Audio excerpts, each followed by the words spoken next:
Now, Israel is preparing to put some new intelligence on the table. Evidence, it says, points to Hezbollah's rearmament. And as tensions build on the northern border, a rare face-to-face is taking shape with diplomats from Israel and Lebanon entering into the same room for the first time as part of the US-led ceasefire mechanism. A year-old truce is now being stretched to its limits. Our next poll gets you the details.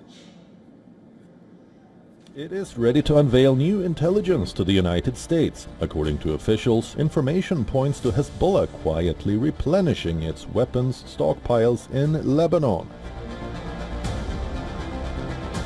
A claim that, if validated, could reset the entire strategic calculus along the northern border. And it comes a day after that marked a stunning shift in regional diplomacy. For the first time since the ceasefire was established a year ago.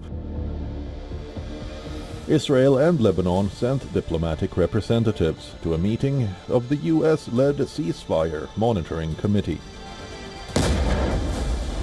This committee, created to keep the peace after the deadliest Israel-Hezbollah clash in decades, has mostly operated behind closed doors with uniforms, not suits. This is a historic development.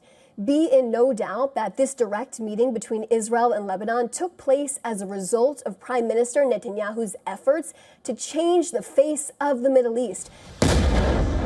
But the step into the diplomatic arena reflects how fragile the situation has become, and how urgent the conversations now are.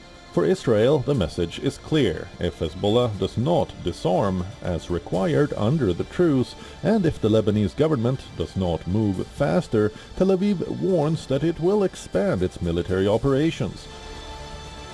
Washington has repeated those concerns, warning that a new offensive could be on the horizon if diplomacy fails. But inside Lebanon, the reality is far more complex.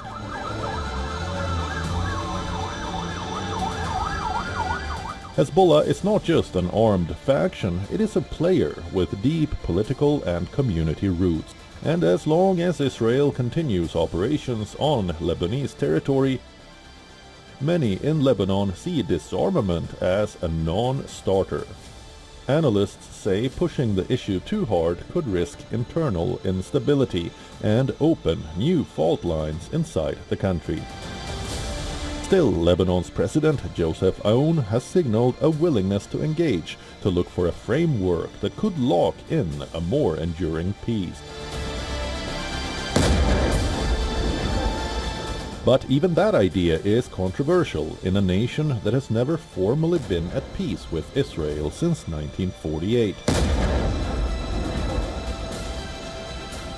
The meeting took place on Lebanese territory near the border and was attended by U.S. envoy Morgan Ortagus, who has been pushing to broaden these talks since the ceasefire began. The U.S. Embassy said the presence of diplomats from both countries shows a commitment to security, stability, and durable peace.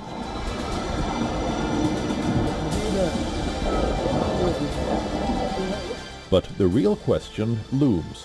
Can diplomatic-level dialogue hold back a potential escalation? Or is this a last round of talks before a new chapter of conflict